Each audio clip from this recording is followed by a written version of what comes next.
Bienvenidos una vez más al podcast Dante. Hoy, en la versión de Cápsulas del Presente, le traemos a ustedes, luego de varios meses de investigación y una gran diversidad de fuentes, el tema Ciclo de los desastres, su origen, historia y evolución, con Félix Ogando y Aldrin Santiago. Como siempre, empezaremos con la etimología, el origen de la palabra desastre. La palabra desastre viene del francés desastre, y esta a su vez del antiguo italiano disastro, que originalmente viene del griego. Dis, prefijo peyorativo, y astel, estrella, da lugar a sin astro, que viene a ser mala estrella, vamos hacia una desgracia. La antigua creencia de que las posiciones relativas de los astros y estrellas tienen alguna influencia sobre la vida de las personas dio lugar al surgimiento de numerosas palabras referentes a ideas sobre la suerte o el azar.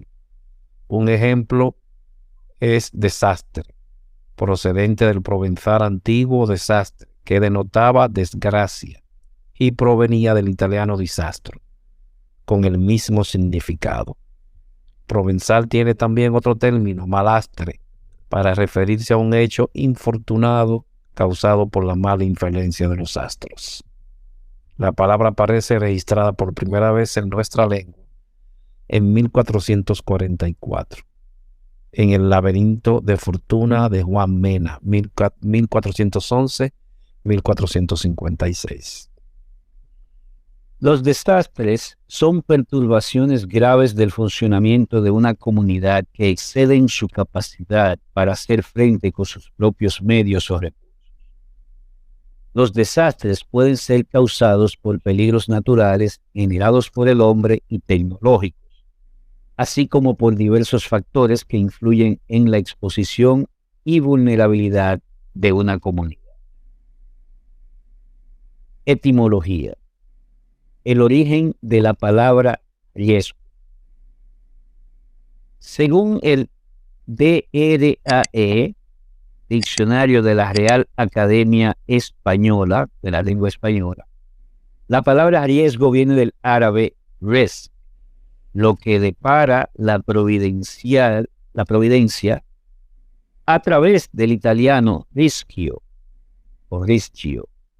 Pero según Joan Coromines, un filólogo, lexicógrafo, también etimólogo español, quien fue también autor del Diccionario Crítico Etimológico Castellano e Hispánico, cito, riesgo tiene la misma etimología que risco, peñasco alto, por el peligro que sufren los barcos al transitar por esos. El riesgo es la exposición a una situación donde hay una posibilidad de sufrir un daño o de estar en peligro. Es la vulnerabilidad o amenaza a que ocurra un evento y sus efectos sean negativos y que alguien o algo puedan verse afectados por él. Cuando se dice que un sujeto está en riesgo, es porque se considera o se encuentra en desventaja frente a algo más, bien sea por su ubicación o posición, además de ser susceptible a recibir una amenaza sin importar cuál sea su índole. Historia. Los orígenes del estudio social de los desastres como campo de investigación se reconocen en estudios como los trabajos pioneros que realizó el geógrafo Gilberto White en los Estados Unidos a partir de la década del 40. Ver el papel de White de 1974. Sin embargo, es recién a partir de la década del 60 que se inicia una corriente sociológica propiamente dicha ligada a la investigación social de los desastres. En esta corriente destacan investigadores estadounidenses como Henry Quarantelli y Russell Dines, ver Dines, Quarantelli, Krebs del 72. Cuyas contribuciones relacionaron temas como el comportamiento colectivo y el análisis organizacional a la investigación sobre desastres. Por otro lado, partiendo no de un enfoque sociológico, sino más bien de una preocupación por las relaciones entre desastre y vivienda, el arquitecto inglés Ian Davis escribió un libro influyente que, por ser traducido y publicado al español, fue uno de los primeros textos escritos sobre los desastres, desde una perspectiva social distribuido en América Latina. Véase Davis, 1981. Lo siguió el trabajo del norteamericano Fred Kunitz en 1983, el cual se inscribió en la misma línea. Kunitz, 1983. Ambos trabajos difieren de la producción de Dines y Quarantelli por estar orientados a los funcionarios y planificadores responsables por el programas de prevención y manejo de desastres más que a un público académico. El esbozo histórico inicia durante la década de los 60, periodo en el cual los eventos naturales eran sinónimos de desastres. Incluso académicamente, los desastres eran trabajados por las ciencias físicas, incorporando estudios de disciplinas como sismología, vulcanología, geología, hidrología, climatología o meteorología, de acuerdo a Gellert, en un documento elaborado en el 2002. Estos estudios reafirmaban la postura: suceso de eventos naturales es igual a desastre, desvinculándose totalmente de los componentes sociales. Así pues, ante la ocurrencia de eventos, los esfuerzos solo buscaban atender las consecuencias. Incluso la Asamblea General de las Naciones Unidas, durante toda esta década, adoptó medidas como respuesta a diversos desastres severos. Probablemente una de las más significativas para la época haya sido la Resolución 2034 de 1965, titulada, cito, Asistencia en casos de desastre, en la cual la Asamblea General solicitó a los Estados miembros que informaran al secretario general acerca del tipo de asistencia que podían ofrecer en caso de emergencia. Esta resolución es quizás la piedra fundamental que hizo al mundo congregarse para atender los riesgos, aunque concibido desde la atención ex post. Por su parte, durante el periodo 1970-1980, se dio un importante avance desde la ingeniería en torno al tema de la gestión de riesgos en desastres, pues comenzaron a hacerse planteamientos que se centraban en el cálculo de la pérdida, o como mejor podría decirse, en cualquier zona donde impacte una amenaza, los daños son medibles en el entorno físico, en la sociedad o en la economía. El mismo documento de Geller, mencionado más anteriormente, del año 2012. De allí comienza a vislumbrarse que el riesgo no es sinónimo de eventos naturales y comienza a comprenderse que los desastres están relacionados con impactos físicos extremos. De esta manera, durante la misma época, comenzó a tratarse el tema de la prevención de desastres. Y es así como la Asamblea General de las Naciones Unidas, entre los años 1970 y 1986, declaró a través de varias resoluciones que debía haber un proceso de planificación para reducir los desastres naturales. Dos de las más representativas a Resolución 2717 del 1970, donde se establece que debe hacerse una planificación previa a los desastres para hacerles frente, pero que además debe involucrarse la tecnología para contener. B.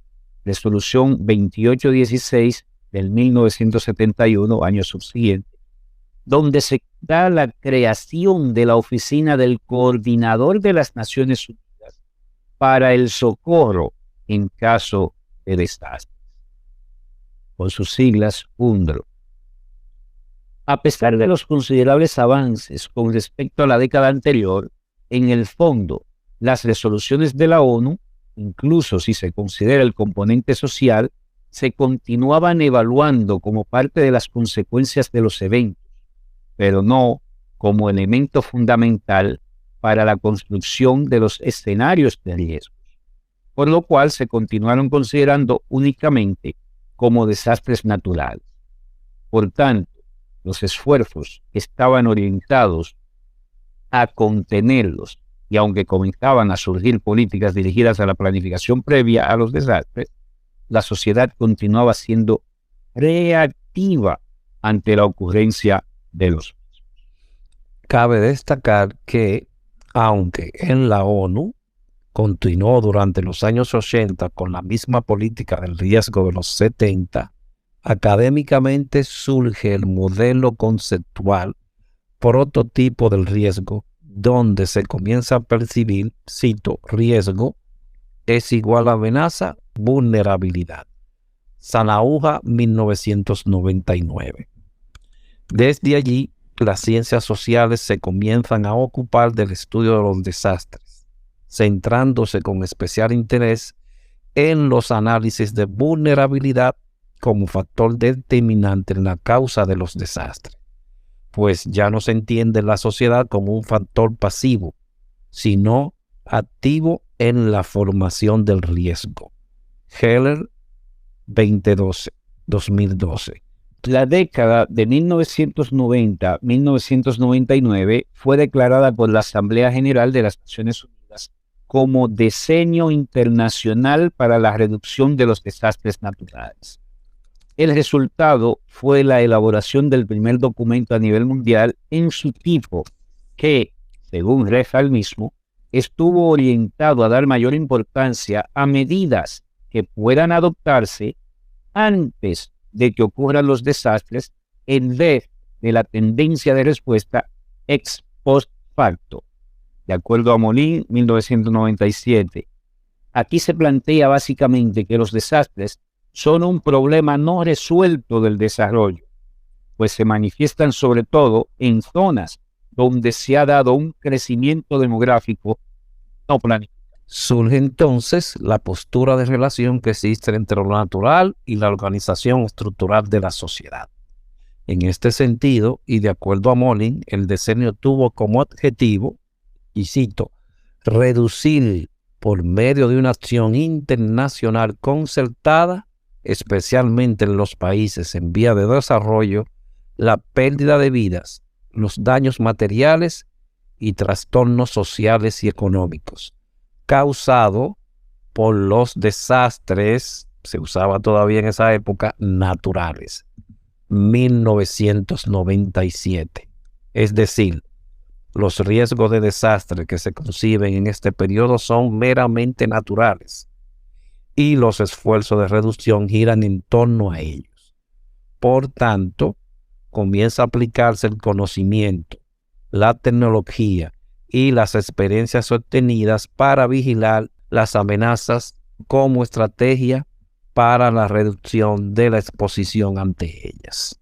Así pues, una vez finalizado el decenio, la Asamblea General de las Naciones Unidas declara en el año 2000 la Estrategia Internacional para la Reducción de Desastres, por sus siglas EIRD, la cual inicia bajo la premisa que los desastres han causado grandes pérdidas en vidas humanas, destrucción de la infraestructura económica y social, pero que además pone de manifiesto que han causado un impacto negativo en los ecosistemas, los cuales ya están frágiles de por sí por el desarrollo demográfico no planificado. Por lo tanto, se percibe que su ocurrencia es una amenaza para el desarrollo sostenible. De esta manera, el objetivo de la Estrategia Internacional para la Reducción de Desastres, EIRD, según las Naciones Unidas, fue habilitar a las sociedades para resistir ante los peligros naturales y desastres tecnológicos ambientales relacionados con los mismos, con el propósito de reducir las pérdidas ambientales humanas, económicas y sociales. 2001. En otras palabras, con lo aprendido en el decenio, la Estrategia Internacional para la Reducción de Desastres introdujo dos aspectos importantes en la gestión de riesgo para desastres. Primero, la importancia de sensibilizar población sobre la ocurrencia de eventos que no solo afectan a la sociedad, sino también el componente ambiental. Segundo, los desastres no son naturales, son una construcción social que se origina por la relación de amenazas de diferentes tipos, naturales, socionaturales, tecnológicas, biológicas, y una condición de vulnerabilidad ante la ocurrencia de eventos adversos. Para el año 2005, la gestión de riesgo en desastres comienza a trabajarse bajo la óptica del marco de acción de Hyogo 2005-2015, que implica un aumento de la resiliencia de las naciones y las comunidades ante los desastres, lo cual se abordó desde un enfoque sistemático que no se orientó a atender las consecuencias de los desastres, sino sus causas. Por tanto, puso especial énfasis en reducir la vulnerabilidad a las amenazas y los riesgos que conllevan, estableciendo la necesidad de aumentar la resiliencia en las naciones y las comunidades ante los desastres. Naciones Unidas, Desastre de Riesgo 2006. De esta manera, todas las metas y esfuerzos de este decreto estaban orientados con los objetivos del milenio. Desde allí comienza a concebirse la gestión de riesgos como un eje integrador, porque su reducción estaba conectada con cada uno de los objetivos. Y citamos los objetivos. Primero, erradicar la pobreza extrema y el hambre. Los pobres siempre son los más vulnerables. Reducir los riesgos rompe con el círculo vicioso desastre, pobreza y aumenta su resiliencia. Segundo, lograr la enseñanza primaria universal. Muchas escuelas no son construidas conforme a las normas y son estructuralmente muy deficientes. Para lograr este objetivo, habría que hacer las escuelas más seguras ante los desastres. Tercero, fomentar la igualdad de género y el empoderamiento de la mujer. Las mujeres son en mayor medida las más afectadas en situaciones de desastre. Por eso ellas ocupan un lugar estratégico en las comunidades en la reducción de riesgos de desastre a través del desarrollo sostenible. Cuarto, reducir la mortalidad infantil, mejorar la salud materna y combatir el VIH-Sida, el paludismo y otras enfermedades de carácter biológico. Muchas de las instalaciones sanitarias están mal construidas, sobre todo en los países en desarrollo. Y, aún en caso de desastres, si las edificaciones se mantienen en pie, su funcionamiento tiende a paralizarse, en especial los programas de control de enfermedades o control de vectores, por tanto, deben fortalecerse. Quinto, garantizar la sostenibilidad del medio ambiente. Reducir el riesgo es fundamental para adaptarse al cambio climático, en especial lo concerniente al acceso de agua potable, la reducción de vulnerabilidad de los barrios marginales. Sexto, fomentar una alianza mundial para el desarrollo. Las alianzas sofisticadas congregan gobiernos, organizaciones no gubernamentales y el sector privado. Por tanto, se deben hacer esfuerzos ingentes para transferir tecnologías a comunidades desfavorecidas para reducir sus riesgos. De acuerdo al documento de la UIP, Unión de las Naciones Unidas, para el diseño para la reducción 2010. En la actualidad está en vigencia el Marco de Acción de Sendai para la reducción de riesgo de desastre 2015-2030, el cual busca abordar la reducción de riesgos de desastre y aumentar la resiliencia, con especial énfasis en el desarrollo sostenible y la erradicación de la pobreza. Este marco aplica a riesgos de pequeña y gran escalas, frecuentes y poco frecuentes, súbitos y de evolución lenta, debido a amenazas naturales y de origen humano, amenazas y riesgos ambientales, tecnológicos y biológicos. Así se tiene una nueva introducción al tema, pues se consideran ahora los riesgos biológicos que hasta la fecha no habían sido tomados en cuenta.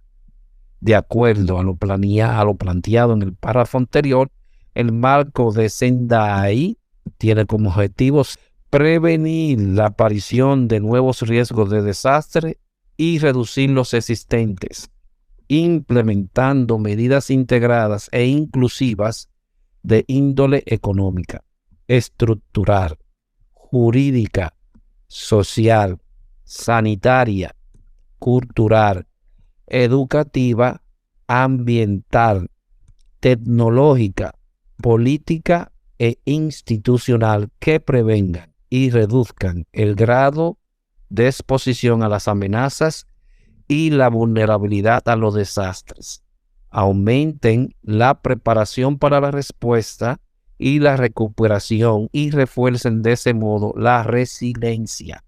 2015. Asimismo, se plantea que el Estado tiene la responsabilidad primordial de prevenir, reducir los riesgos. Por lo tanto, la gestión de riesgos debe estar orientada a proteger a las personas y sus bienes, la salud, los medios de vida, los bienes de producción y los activos culturales y ambientales. Aunado a ello, se pone mayor énfasis en el empoderamiento de las autoridades locales y comunales, con una participación inclusiva y, sobre todo, al momento de ocurrir los eventos, en la fase de recuperación, rehabilitación y reconstrucción.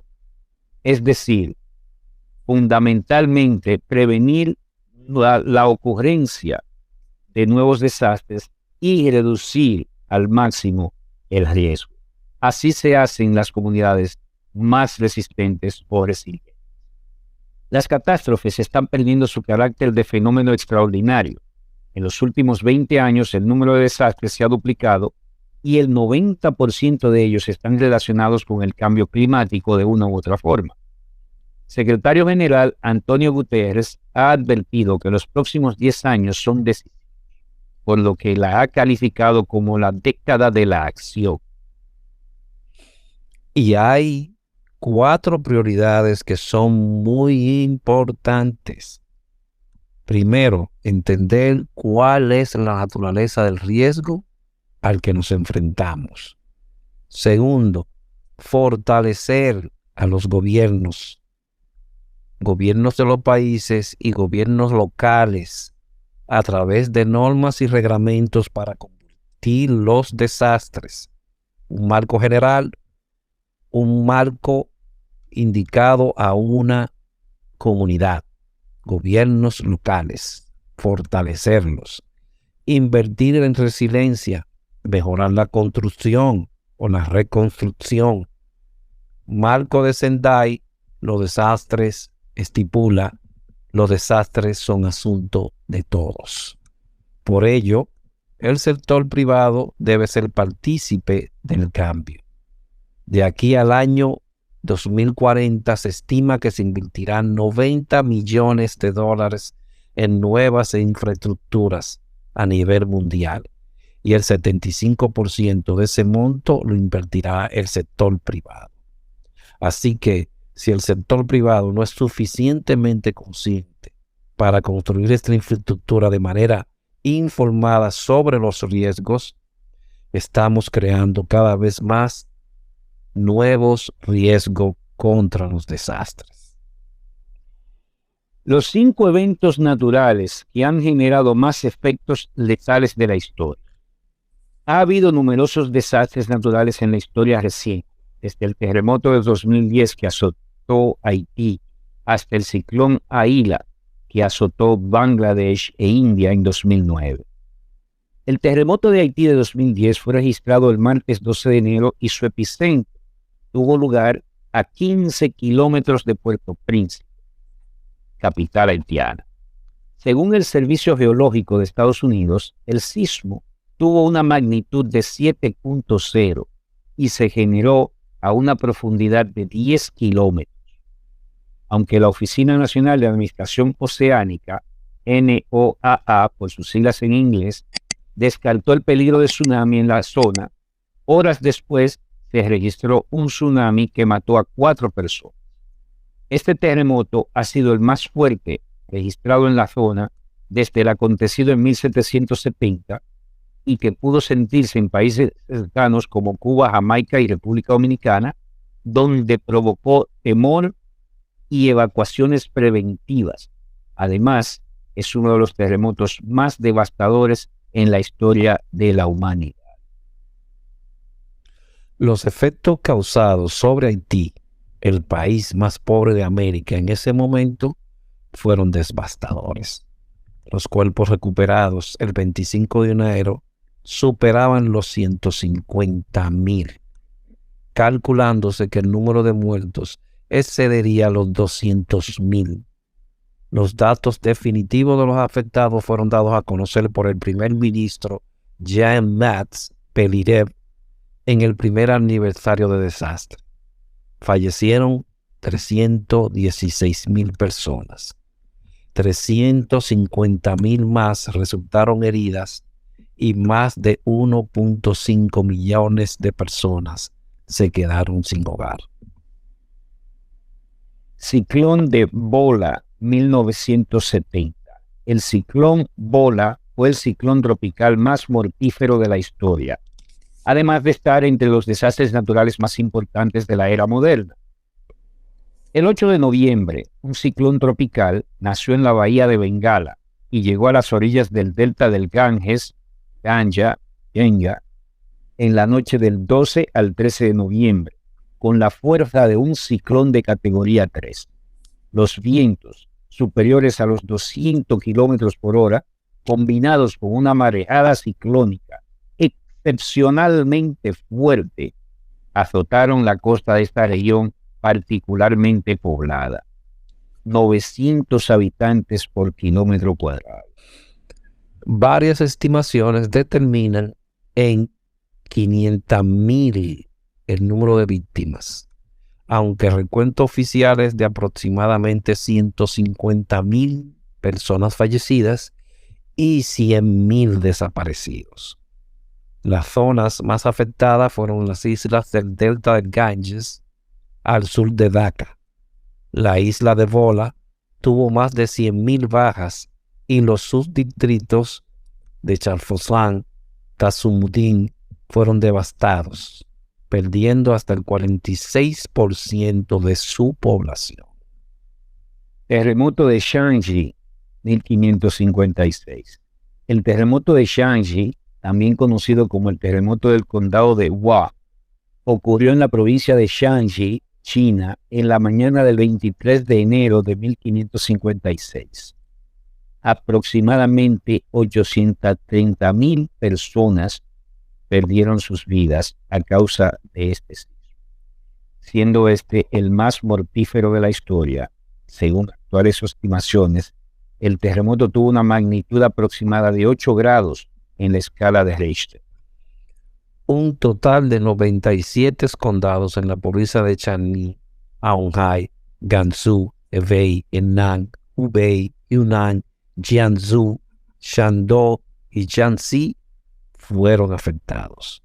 Un área de 836 kilómetros de ancho fue destruida y en algunos condados murió hasta el 60% de la población, ya que hasta entonces los habitantes vivían mayormente en cuevas artificiales situadas en acantilados, llamadas yaodong, que se derrumbaron durante el desastre. Inundación del río Amarillo, 1887. La inundación del río Amarillo de 1887 fue una inundación devastadora del río Yangtze que azotó el norte de China. La inundación comenzó en septiembre de 1887 y mató entre 900,000 y 2 millones de personas. Fue uno de los desastres naturales más mortíferos registrados. El 28 de diciembre de 1887, el río Amarillo, después de varios días de lluvia incesantes, desbordó la presa y causó una inundación masiva. Se cree que debido a las tierras bajas cerca de la zona, la inundación se extendió muy rápidamente por todo el norte de China, cubriendo alrededor de 130,000 kilómetros cuadrados, inundando gran cantidad de asentamientos agrícolas y de comercio. Después de la inundación, 2 millones de personas quedaron sin hogar y la falta de elementos esenciales básicos causó un gran número de víctimas. Se estima que entre 900,000 y 2 millones de personas en total. Inundación del río Yangtze, 1931. Las inundaciones ocurridas en China en 1931, popularmente conocidas como las inundaciones del río Amarillo, fueron una serie de inundaciones que se produjeron en la República de China. Las inundaciones son uno de los desastres naturales más mortíferos y casi con total seguridad podemos afirmar que este es el más mortífero del siglo XX. Aunque en un primer momento el gobierno estimó que 25 millones de personas se habían visto afectadas por la inundación. Los historiadores han sugerido que el número real puede haber sido de hasta 53 millones. Las cifras estimadas de muertes también varían ampliamente. Los contemporáneos realizados por John Lusenbach alegan que al menos 150,000 personas se habían ahogado en los primeros meses de la inundación y cientos de miles más murieron de hambre y enfermedades durante el año siguiente. Las cifras actuales sitúan el número de muertos en alrededor de 2 millones, pero otras agencias dicen que puede haber sido de hasta 3.9 millones. La inundación destruyó enormes cantidades de viviendas y tierras de cultivo en todo el valle que atravesaba el río Yangtze. El desastre también provocó una conmoción económica con el rápido aumento del precio de los productos básicos. Asimismo, los impactos ecológicos y económicos combinados del desastre hicieron que muchas áreas cayeran en la hambruna y sin comida la gente se vio obligada a comer corteza de árbol, maleza y tierra. Algunos incluso vendieron a sus hijos para sobrevivir, mientras que otros recurrieron al canibalismo. Aunque el efecto más letal de la inundación fueron las enfermedades que azotaron a la población de refugiados. Estos incluyeron cólera, sarampión, paludismo, disentería y esquistosomiasis. Gestión de riesgo y eventos adversos. Para abordar el tema de gestión de riesgo es necesario comprender la evolución que precede a este concepto. Durante años se ha trabajado en él como anticipar y actuar ante posibles efectos de fenómenos naturales y generados por el hombre. Pero ha sido más reciente la aparición de acciones sistemáticas enfocadas a conocer mejor las variables que intervienen para determinar la intensidad y la extensión del impacto de los desastres. Conocimiento que lentamente se ha trasladado de los campos técnicos y científicos a la sociedad en general. La conciencia acerca de la existencia de esas condiciones que favorecen a la concreción de desastre ha generado la necesidad de diseñar e implementar mecanismos que puedan intervenir las causas, modificándolas o eliminándolas de forma tal que o no se concreten los desastres o bien se presenten sus efectos atenuados. Si bien la gestión de riesgos ha sido considerada por algunos como un hecho simplemente semántico, como yo, para otros ha significado una alternativa que surge para romper el círculo vicioso en que cayó el llamado manejo de desastres. Se ha iniciado un cambio en la visión del corto plazo, obligando a considerar el largo plazo. Pero hay más detrás de este concepto.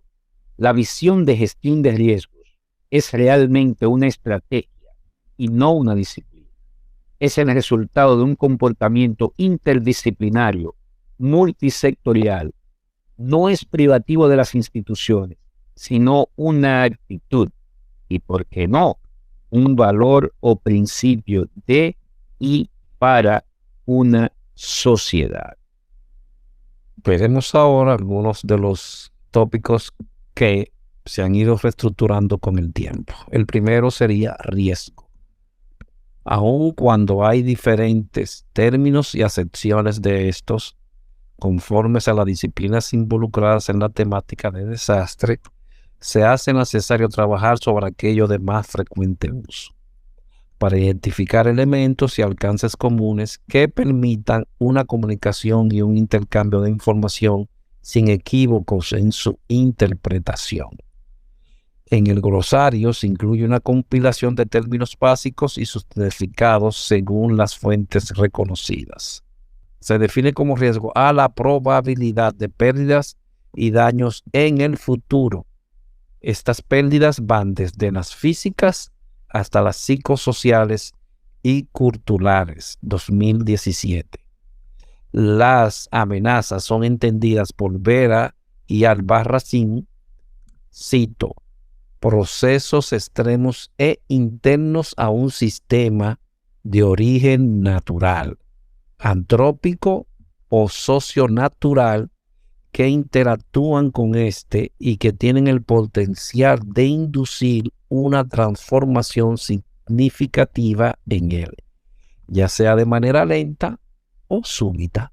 2017. Amenaza, factor externo al sujeto, objeto o sistema expuesto, representado por la potencial ocurrencia de un suceso de origen natural generado por la actividad humana o la interacción de ambos, que puede manifestarse en un lugar específico con una intensidad y duración determinadas. Las amenazas son entendidas por Vera y Albarracín como procesos externos e internos a un sistema de origen natural, antrópico o socionatural que interactúan con este y que tienen el potencial de inducir una transformación significativa en el mismo, ya sea de manera lenta o súbita. La amenaza fue entendida, según lo plantea el marco de acción de Yogo, como evento físico potencialmente perjudicial, fenómeno o actividad humana que puede causar pérdida de vidas o lesiones, daños materiales, graves perturbaciones de la vida social y económica o degradación ambiental. Puede ser de origen natural o antrópico.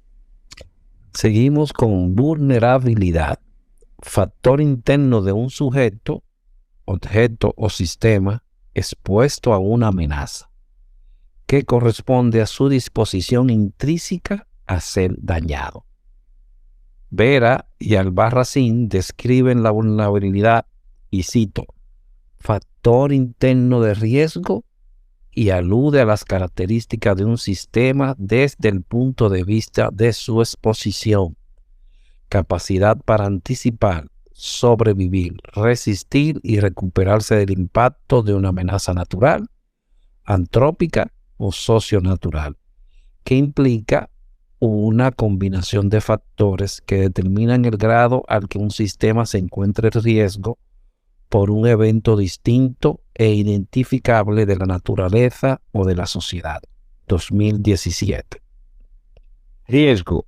probabilidad de exceder un valor específico de daños sociales, ambientales y económicos en un lugar específico y durante un tiempo de exposición determinado. El riesgo aceptable se refiere al valor específico de daños que la comunidad está dispuesta a asumir.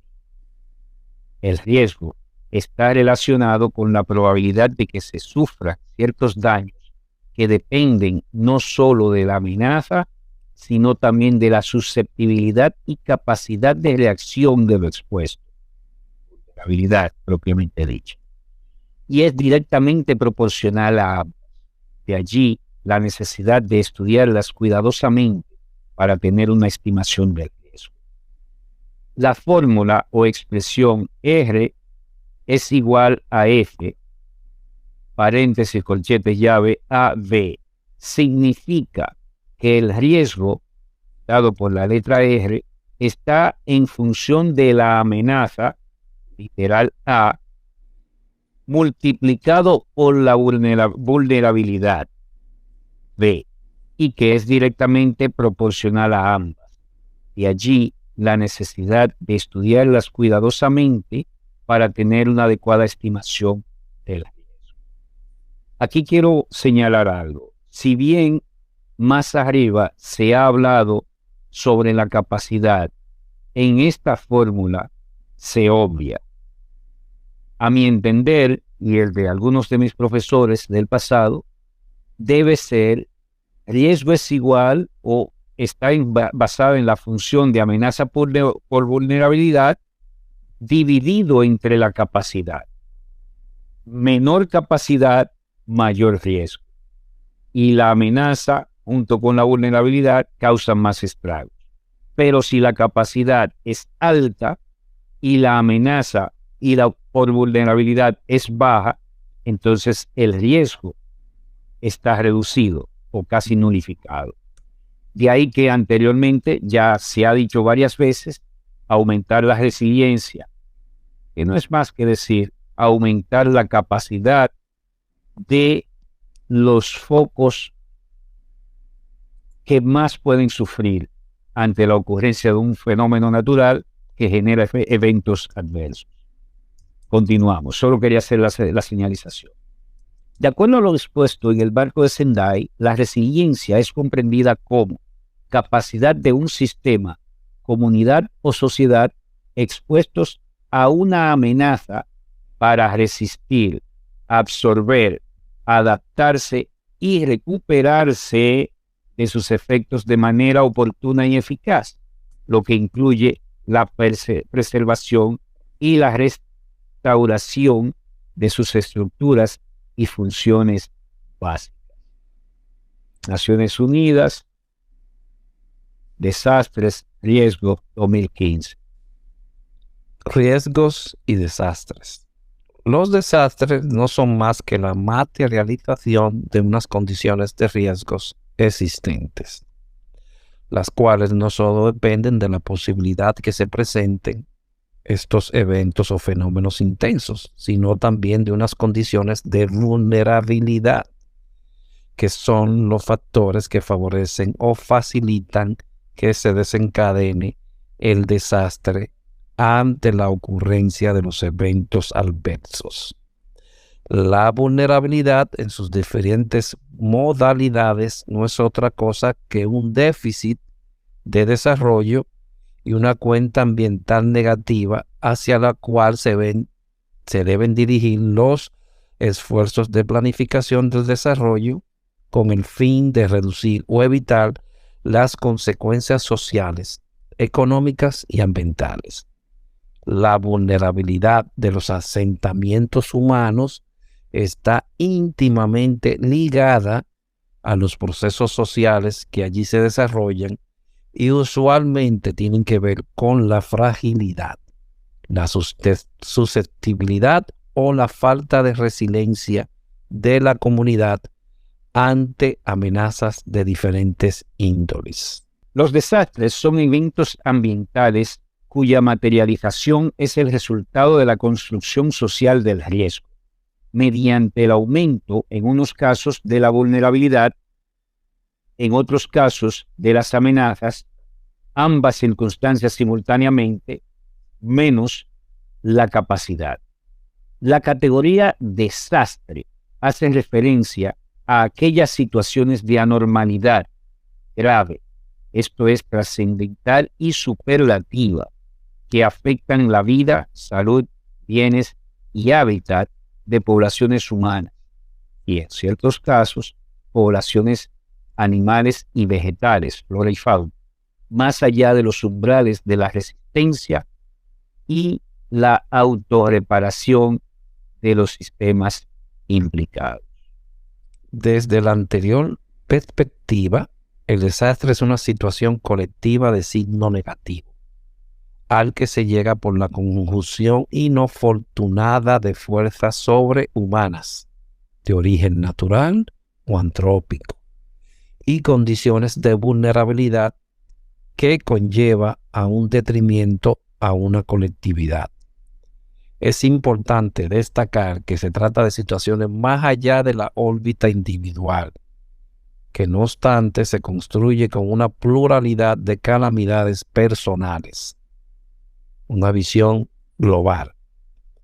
Desde el punto de vista sistémico, para que haya desastre, es necesario que la perturbación generadora del mismo tenga la capacidad de trastocar el funcionamiento del sistema en su totalidad, o en alguna de sus provincias o sus sistemas, de modo tal que deje sin efecto temporalmente la cohesión de los elementos que lo componen. En resumen, la degradación del medio ambiente, el empobrecimiento y la ocurrencia de desastres están íntimamente ligados. Los desastres son eventos ambientales cuya materialización es el resultado de la construcción social del riesgo, mediante el aumento en unos casos de la vulnerabilidad y en otros casos de las amenazas o de ambas circunstancias simultáneamente. Un evento puede provocar diferentes tipos de efectos adversos, aquellos llamados directos, indirectos y secundarios. Los efectos directos se ocasionan sobre los activos inmovilizados y en las existencias, bienes finales y en proceso, durante el lapso mismo en que ocurrió el evento, representados por la destrucción parcial o total de la infraestructura física, edificios, instalaciones, maquinaria, equipos, medios de transporte, almacenaje, mobiliario, perjuicios en tierras de cultivo, en obras de riego, embalses, etc. Los efectos indirectos se derivan de los efectos directos que han afectado la capacidad productiva y la infraestructura social y económica durante el periodo que va desde la ocurrencia del evento hasta la recuperación parcial o total de la capacidad productiva. Como ejemplos pueden citarse pérdida de cosechas futuras, pérdidas en producción por falta de materia prima o insumos, impuestos no recibidos por el fisco, mayores costos de transporte, como en el caso de que se pierden los puentes o la comunicación vial es interrumpida, costos adicionales para enfrentar las nuevas situaciones derivadas de la emergencia. La existencia de desastre o de pérdidas y daños en general supone la previa existencia de determinadas condiciones de riesgo. Un evento que genera catástrofes representa la materialización de condiciones de riesgo existentes.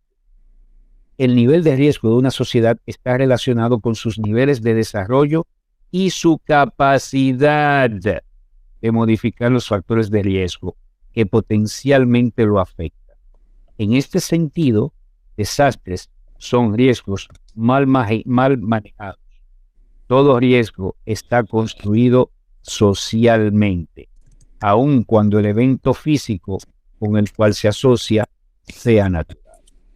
Se entiende por gestión de riesgo como el componente del sistema social constituido por un proceso eficiente de planificación, organización, dirección y control dirigido al análisis y la reducción del riesgo. el manejo de eventos adversos y la recuperación ante los ya ocurridos. Hasta hace pocos años se hablaba del ciclo de los desastres, con fases y etapas. Hoy se consideran áreas y componentes que mantienen una relación simbiótica y que no necesariamente tienen una secuencia temporal. Aquí le diré áreas, componentes. Áreas, análisis de riesgo. Componentes, estudio de amenazas y vulnerabilidades. Área, reducción de riesgo. Componente, prevención, mitigación. Área, manejo de eventos adversos. Componentes, preparación, alerta y respuesta. Recuperación en la última parte. Componentes, su última etapa, rehabilitación y reconstrucción. Análisis de riesgos. El análisis de riesgos pasó de ser una simple función a convertirse en un área esencial de la gestión de riesgos, que permite, bajo un uso sistemático de la información disponible, determinar la probabilidad de ocurrencia de ciertos eventos adversos, así como la magnitud de sus posibles consecuencias. Entre las actividades más relevantes se encuentran identificar la naturaleza, extensión y magnitud de la amenaza. Determinar la existencia y grado de vulnerabilidad. Identificar las medidas y recursos disponibles.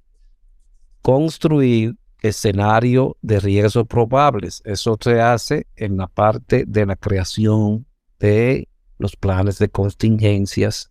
Determinar niveles aceptables de riesgos, así como consideraciones costo-beneficio de posibles medidas dirigidas a evitarlo o reducir. Fijar prioridades en cuanto a tiempo y movimiento de recursos. También en el plan de emergencia y contingencia. Diseñar sistemas de administración efectivos y apropiados para implementar y controlar los procesos anteriores. Reducción del riesgo. Reducción del riesgo. Los avances en el área de reducción de riesgo han sido importantes, pero han estado sujetos a limitaciones. Siempre se han visto como actividades costosas y quizás uno de los mayores problemas con que se ha enfrentado es la sectorialidad, es decir, enfoque por compartimientos, con que se ha tratado. El riesgo entonces no ha sido conceptuado de forma integral, sino fragmentado, de acuerdo con el enfoque de la disciplina particular involucrada en su valoración. Situación que ha variado en aspectos epistemológicos y metodológicos. Lamentablemente, esta dispersión de esfuerzos no ha facilitado la labor de los tomadores de decisiones, quienes requieren una aproximación de carácter integral, transsectorial y multidisciplinar. El tema de los desastres se reconoce ahora como un tema más amplio y complejo. Se ha llegado al punto donde la reducción de riesgo no puede ser dejada en manos exclusivas de pocos especialistas.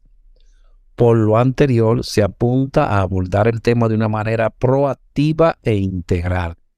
El viejo mito de que la respuesta es la solución ya no es válido.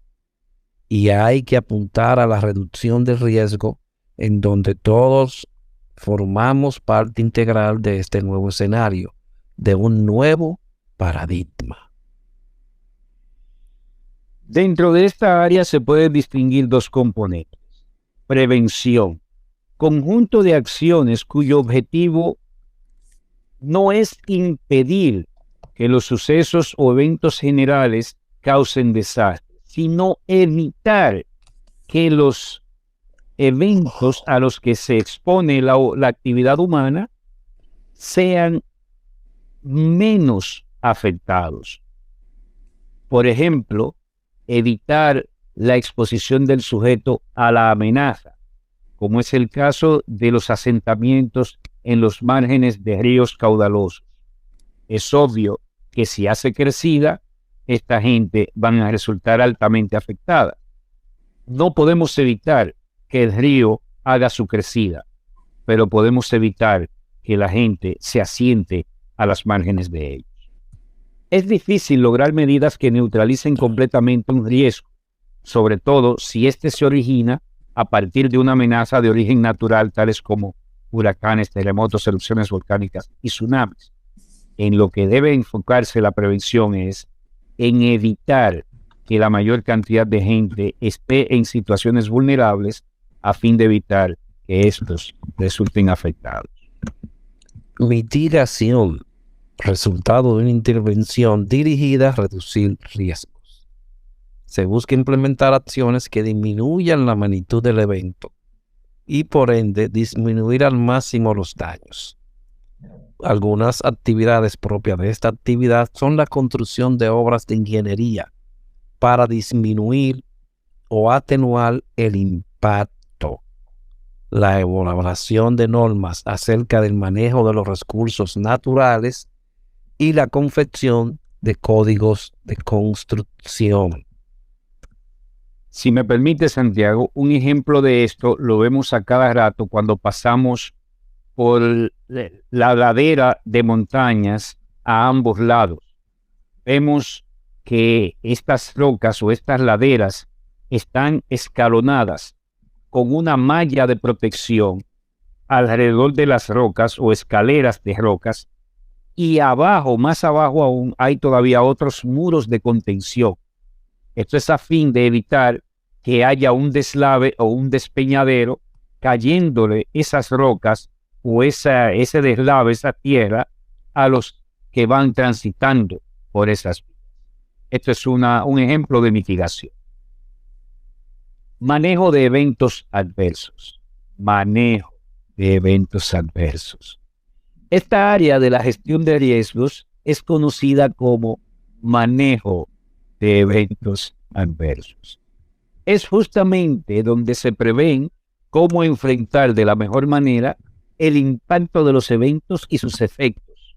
Abarca también la ejecución misma de aquellas acciones necesarias para una oportuna respuesta, como evacuación, atención de los afectados y reducción de las pérdidas en las propiedades. Esta área de manejo de desastre contempla 3 componentes. La primera, preparación. Conjunto de medidas y acciones para reducir al mínimo la pérdida de vidas y otros daños.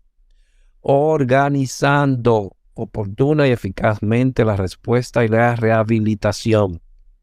Se puede ilustrar a través de actividades como la elaboración de planes para la búsqueda, rescate, socorro y asistencia de víctimas, así como la realización de planes de contingencias o de procedimientos según la naturaleza del riesgo y su grado de afectación. 2. Alerta. Estado declarado con el fin de tomar precauciones específicas debido a la probable y cercana ocurrencia de un evento adverso. No solo se divulga la inminencia de la posible ocurrencia de una catástrofe, sino que se dictan acciones que tanto las instituciones como la población deben realizar. Es importante tener en cuenta que el aviso oportuno mucho depende de la velocidad de evolución del evento, ya que los hay de lento desarrollo, tales como tormentas tropicales, sequías, como de súbita aparición, terremotos, deslizamiento, etcétera. Por lo que no siempre es posible realizar estos estados de alerta. Y se categorizan como amarilla, naranja y roja.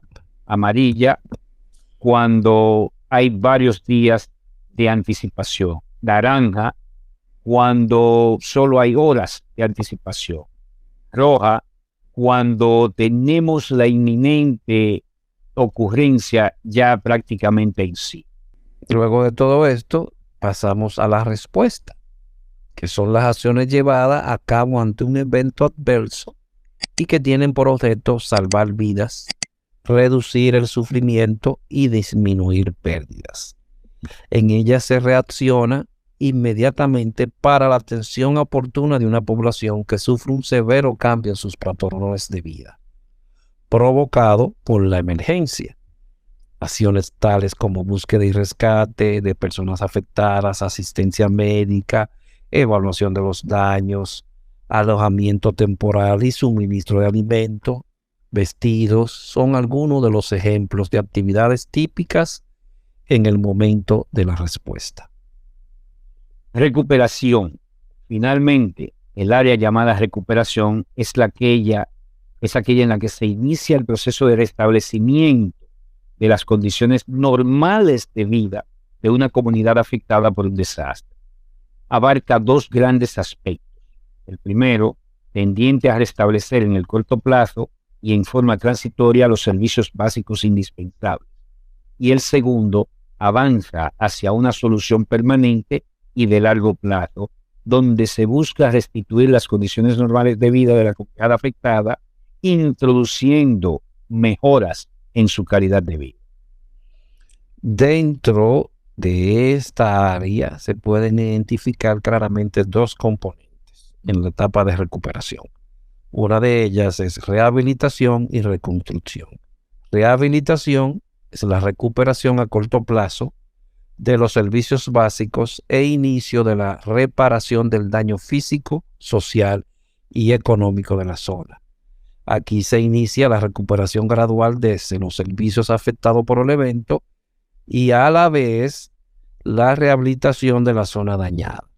El revitalizamiento de los servicios se logra a través de medidas temporales o provisionales que no constituyen necesariamente la reparación definitiva del sistema afectado, sino que solo buscan la restitución del servicio a corto plazo. Ejemplo de ello, se utilizan albergues para aquellas personas que han perdido su hogar. No es un servicio restituido completamente, pero es un servicio que se está otorgando a corto plazo. Reconstrucción. Proceso de reparación a corto, mediano y largo plazo del daño físico, social y económico, pero con un nivel de desarrollo superior al existente antes del evento. Es decir, más fuerte, mejor fortalecido, con mayor capacidad de resiliencia. Es justamente en este componente donde se generan las mayores oportunidades para superar el nivel de desarrollo previo a la ocurrencia del evento que generó la catástrofe. Por lo que se manejan medidas a mediano y largo plazo en procura de objetivos tales como la creación de nuevas fuentes de empleo, la reparación de los daños materiales y la incorporación y adopción de medidas de prevención y mitigación. La recuperación constituye la ventana de oportunidad para superar el nivel de desarrollo previo al desastre e incluir la incorporación y adopción de medidas de prevención y mitigación. Como se ha expuesto, existe una estrecha interrelación entre las cuatro áreas: análisis del riesgo, reducción del riesgo, manejo de desastres y recuperación. Y por lo tanto, la implementación de una de ellas tendrá un efecto en la demás y en todo el desarrollo, en todo el proceso de desarrollo de una población. Este proceso socioeconómico está íntima y recíprocamente ligado a todas las áreas y componentes. Lo anterior explica cómo el desarrollo puede influir decisivamente en la gestión de riesgos, creando condiciones propicias de intervención en la reducción del riesgo, o por el contrario puede generar condiciones nocivas que llevan a mayor vulnerabilidad y por ende incrementan el riesgo. Por otra parte, el proceso mismo de desarrollo puede comprometerse cuando condiciones de riesgo existentes se concretan en situaciones de desastre. Podemos ver durante el desarrollo de todo este tema diferentes aspectos, desde el punto de vista histórico hasta el último guay, por así decir, en el paradigma de la gestión de riesgo. Yo difiero con algunos de los temas, pero esto es mi opinión personal. Sin embargo, lo importante es que sea gestión de riesgo que se esté haciendo o administración para desastres, todo lo aquí expuesto es lo real, es lo que debe hacerse desde la planificación hasta su última ejecución. Podemos destacar dentro de todo lo expuesto que hay un punto y papel fundamental: los tomadores de decisión. Estos son los primeros que deben ser educados en materias del ciclo de los desastres o del ciclo de gestión de riesgos, para que puedan entender el porqué de todas y cada una de las medidas y sugerencias que los que trabajan directamente los eventos que generan efectos adversos solicitan, piden, ruegan y lloran para conseguir. Al final, estos son los que están más directamente relacionados y expuestos juntos con las comunidades a las que sirven.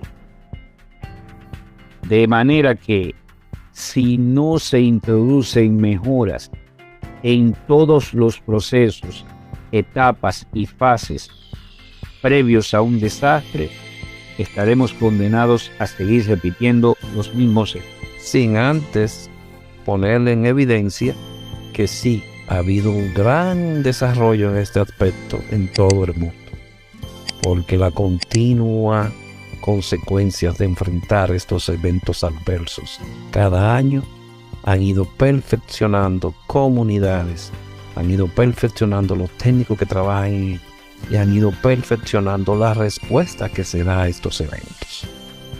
Es decir, ha habido una evolución.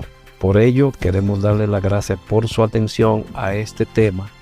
Mil gracias por su atención.